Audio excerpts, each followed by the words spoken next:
ঢাকা ইন্ডাস্ট্রিজের নতুন মুখ সাদিকা রহমান মেঘলা শোবিজে আত্মপ্রকাশ করার অপেক্ষায় ছিলেন এই মডেল। সম্প্রতি একটি বিজ্ঞাপনে চুক্তিবদ্ধ হয়ে এমনটাই জানিয়েছিলেন এই অভিনেত্রী, কিন্তু সেই স্বপ্নও আর পূরণ হলো না মেঘলার। তার আগেই না ফেরার দেশে পাড়ি জমালেন তিনি।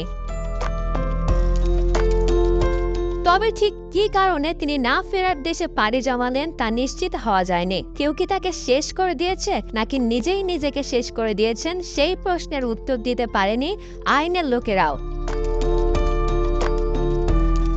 জন্ম কিশোরগঞ্জে হলেও মেঘলার বেড়ে ওঠা নেত্রকোনায়। নায়িকা হওয়ার স্বপ্ন নিয়ে ঢাকায় এসেছিলেন তিনি। থাকতেন রাজধানীর শ্যামলীতে। আরাবি রহমান নামে এরই মধ্যে বেশ কয়েকটি সিনেমায় যুক্তও হয়েছিলেন, এমনকি চুক্তিবদ্ধ হয়েছিলেন একটি বিজ্ঞাপনেও। তবে নিজেকে রূপালী পর্দায় দেখার আগেই পাড়ি দিলেন পরপারে।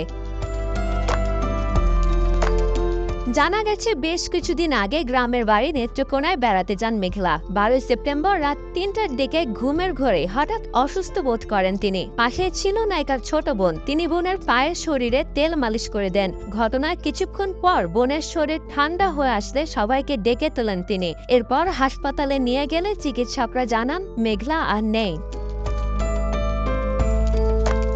ঘটনাস্থল থেকে কোনো রকমের ক্লু পায়নি আইনের লোকেরা। প্রাথমিকভাবে তারা ধারণা করছে দীর্ঘদিন ধরে জমিয়ে রাখা কোনো রোগের কারণে পরপারে পাড়ি দিয়েছেন মেঘলা। তবে দেহ পাঠানো হয়েছে ময়নাতদন্তের জন্য। সেই রিপোর্ট হাতে আসলে জানা যাবে আসল কারণ।